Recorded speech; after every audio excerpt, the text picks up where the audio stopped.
Madame, Monsieur, bonsoir. C'est toujours avec le même plaisir que je vous informe sur Gabon News.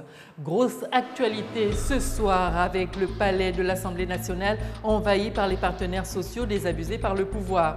Un chapelet de revendications remis au président de cette institution.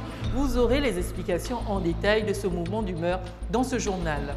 Et puis nous parlerons dans cette édition de culture avec les valeurs traditionnelles inculquées aux élèves du secondaire des différents établissements de la capitale gabonaise au travers du Musée national de Libreville. C'est l'initiative d'un jeune Gabonais. Détail dans un instant. Les élèves du secondaire de la capitale gabonaise ont effectué une visite pédagogique dans les locaux du Musée national à Libreville. Une visite qui permet à ces lycéens et collégiens de faire connaissance avec les réalités culturelles du pays. C'est l'initiative d'un jeune Gabonais spécialisé dans le secteur du tourisme, Martial Tsonga et Justin Bitegué pour Le Point. Il aime le tourisme et est spécialiste en la matière. C'est Ginola Esteban Ngemamba. Ce jeune Gabonais a choisi de se battre pour faire connaître et donner une plus-value aux différents sites touristiques de son pays. Ici, avec les élèves de la 6e en terminale, il les fait découvrir le musée national. Nous avons remarqué qu'au niveau du Gabon, il y a un manque criard de loisirs pour les enfants et un apprentissage culturel. Et nous nous disons que au rendez-vous du donner et du recevoir, il est question aujourd'hui que nous aussi nous puissions donner quelque chose aux autres et non seulement recevoir. Il faut repartir à la culture et nous avons essayé de combler ce que donnent les professeurs en classe en mettant en place ce programme de visite pédagogique. C'est comme ça que nous l'avons appelé. Donc, dans ces visites pédagogiques, les enfants ont la possibilité en même temps d'apprendre, en même temps de se divertir. Il a choisi de faire découvrir les réalités culturelles du Gabon et les enseigner aux générations futures. Une démarche qui donne du cachet particulier à cette visite pédagogique. Il y a également l'optique de l'orientation professionnelle des enfants. C'est pour cela, en plus des musées que nous visitons des institutions, nous visitons des entreprises pour que les enfants, demain après-demain, comprennent qu'il n'y a pas que la faculté, il y a des grandes écoles, on peut apprendre un métier et travailler ici et là, et voilà. Le musée national met en valeur tous les aspects de la vie religieuse des différentes ethnies du Gabon. Les élèves attentifs ont beaucoup appris et ont apprécié. Le musée, nous y restons, on en parle souvent et on entend parler, mais parfois on ignore qu'est-ce que c'est. Edgar Kaba, Martial Tsonga et Justin Bitegué ont profité de la visite pédagogique des élèves pour avoir une approche différente. Regardez. Ils sont nombreux. Ils ont prêté une oreille attentive aux explications relatives au musée. Le musée, c'est l'endroit où l'on conserve les vestiges d'un peuple. Et ce sont toutes les traces, toutes les productions que nous ont léguées nos ancêtres. C'est là le devoir et la mission du musée. C'est une visite pédagogique qui a permis aux élèves gabonais de découvrir une bonne partie de l'histoire de leur culture. J'ai retenu d'abord, premièrement, c'est que la culture gabonaise est vaste. On a beaucoup à apprendre, surtout nous les générations futures, on a beaucoup à apprendre de cette culture. On retrouve des masques, des sculptures qui nous sont propres à nos différentes coutumes, à nos différentes traditions. Et deuxièmement, qu'on doit conserver ces cultures parce que au fur et à mesure que les années avancent, elles ne font que se perdre. Et pour une nation qui n'a pas une culture, cette nation est comme morte. Si nul n'a le droit d'effacer une page de l'histoire d'un peuple, comme le rappelle Alain Focard dans Mémoire d'Afrique, les pouvoirs publics en charge de la culture sont interpellés pour préserver les vestiges de l'histoire du Gabon. Tout autre chose à présent, le ministre délégué, la secrétaire générale du budget et leurs collaborateurs ont effectué une visite dans les locaux du Trésor public hier dimanche. Objectif, s'assurer que les titres des 21 000 agents publics n'ayant jamais perçu la prime d'incitation à la performance sont disponibles. Le point de cette visite avec Arsène Rebouka, Martial Tsonga et Justin Bitegué. Ils sont 21 000 agents publics qui devraient percevoir leur prime d'incitation à la performance ce lundi, confiant le ministre rassure. Si vous me voyez faire un tour au Trésor un dimanche, ce n'est pas pour toucher de l'argent, mais c'est parce que nous avons un dossier important à gérer, c'est celui de la prime d'incitation à la performance. Nous avons reçu les premiers états jeudi 6 novembre et présentement les services du Trésor s'attellent a traité les 22 000 dossiers concernant les 22 000 agents. Donc les premiers dossiers qui ont été déposés sont au nombre de 22 000. Et je suis très satisfait d'apprendre que ce travail a été fait entre vendredi et dimanche. Et que lundi matin, donc dès le 10 novembre, les agents publics de l'État bénéficiaires de la PIP pourront toucher leurs primes. Et je pense que le conseil interministériel, la commission interministérielle va s'atteler à nous livrer les derniers états pour que cette prime du 3e trimestre soit payée avant la fin de la semaine. Ces 21 000 agents perçoivent leur prime d'incitation à la performance du 3e trimestre. Ils pourront passer dans les différents guichets du Trésor. Le ministre Marcelin Agaya espère de tout cœur que l'ensemble des agents publics de l'État percevront leur PIP du 3e trimestre jusqu'à la fin de la semaine.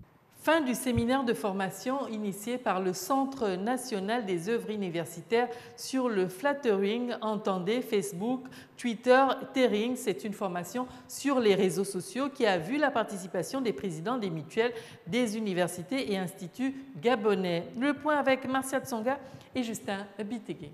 Ils ont pendant 3 jours suivi une formation sur les réseaux sociaux. 3 jours durant lesquels les étudiants ont été initiés à Twitter, Facebook Pro et bien d'autres réseaux. C'est ici le moment de couronner leur participation. Nous avons organisé au niveau du Centre national des œuvres universitaires sur initiation et inspiration de Monsieur le ministre de l'Enseignement supérieur, M. Pakom Moubele Boubeya, un séminaire de formation pour initier les élites étudiantes, les présidents et secrétaires généraux des associations mutuelles des universités et grandes écoles à l'utilisation des réseaux sociaux professionnels. Ravie, cette étudiante, la seule femme du groupe venue tout droit de l'Université des sciences et techniques de Masuku, ne cache pas sa satisfaction. C'est un sentiment de satisfaction que j'éprouve, déjà parce que la formation est vraiment bénéfique pour nous.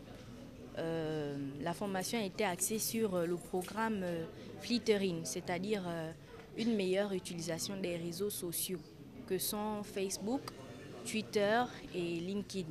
Donc au sortir de cette formation, nous pouvons dire que nous avons acquis de plus amples connaissances et qui nous permettront de mieux utiliser ces réseaux sociaux-là aujourd'hui.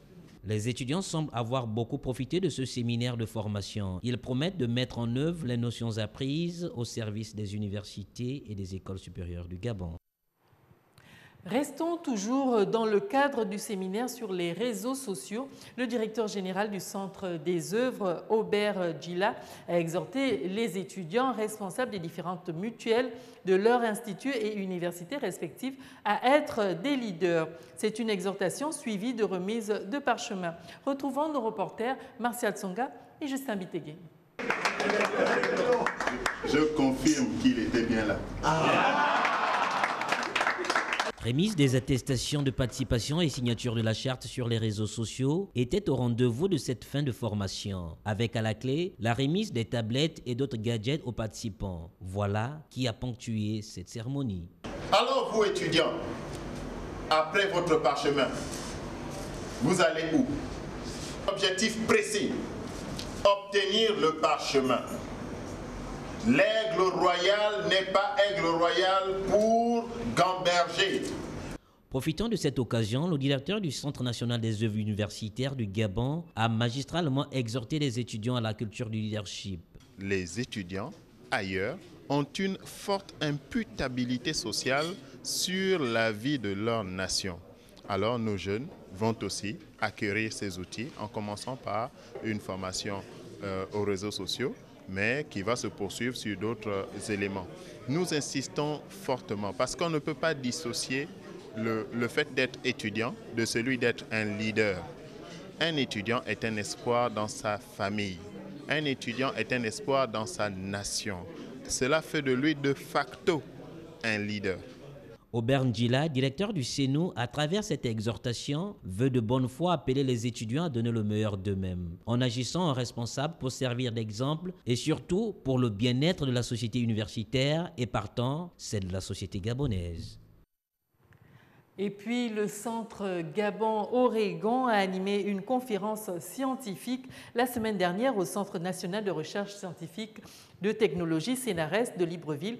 Objectif de cette conférence, échange d'expériences entre les chercheurs gabonais et américains. Le point avec Edgar Kaba, Marcia Tsonga et Justin Bitégué.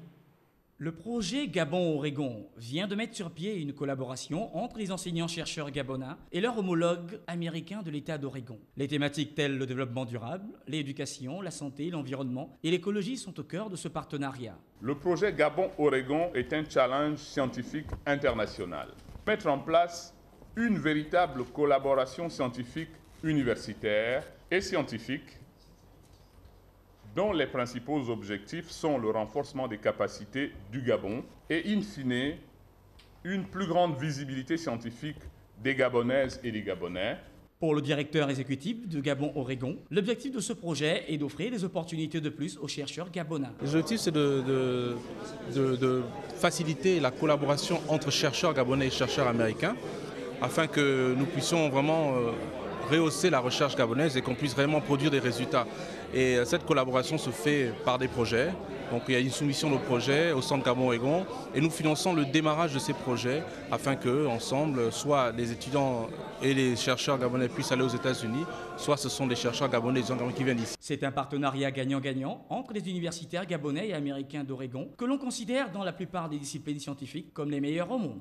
Nous terminons ce journal au palais de l'Assemblée nationale gabonaise, comme je vous le disais en titre, qui a été envahi en fin de matinée par certains manifestants, membres de syndicats, de travailleurs des secteurs publics, parapublics et privés. Les partenaires sociaux désabusés par le pouvoir réclament entre autres le paiement de la pipe, les rappels, le relèvement du SMIC et du point d'indice, pour ne citer que cela. Justin Bitégué et Marcia Tsonga vous font le point. C'est une marée humaine qui s'est déportée vers la représentation nationale. C'est après leur assemblée générale que les membres des syndicats des travailleurs se sont dirigés vers le palais Léon-Mba, la maison du peuple, où ils ont remis en main propre les revendications au président de l'institution, Guy Zouban Dama. Monsieur le président de l'Assemblée nationale, nous ne sommes pas venus vous supplier. Nous ne sommes pas venus vous demander des faveurs. Nous vous disons, à compter de cet instant, vous êtes la représentation nationale. Donnez l'ordre de libérer dans l'immédiat tous les étudiants enfermés arbitrairement. Devant vous, vous avez le peuple. Et c'est ce peuple qui vous a sollicité autrefois.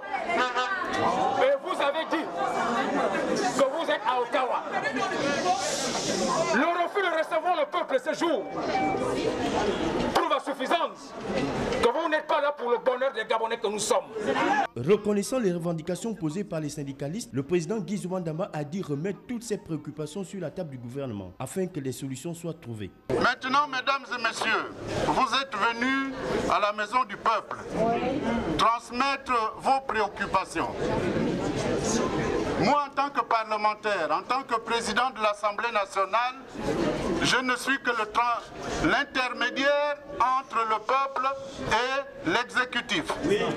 Donc, ce que je vais faire, c'est prendre donc votre document et le présenter au gouvernement qui a la responsabilité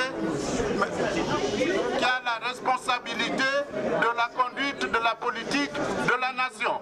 Un délai de 3 jours a été donné au président de l'Assemblée nationale pour trouver des solutions. Sinon, ils passeront à la vitesse supérieure pour obtenir ce qu'ils estiment leur revenir de droit. Voilà, Madame, Monsieur, c'était là l'essentiel de l'actualité du jour. Nous vous remercions de toujours être fidèles à Gabon News pour l'information juste. Merci à vous de l'avoir suivi. L'information continue sur les www.gabonnews.com. Au revoir et à demain.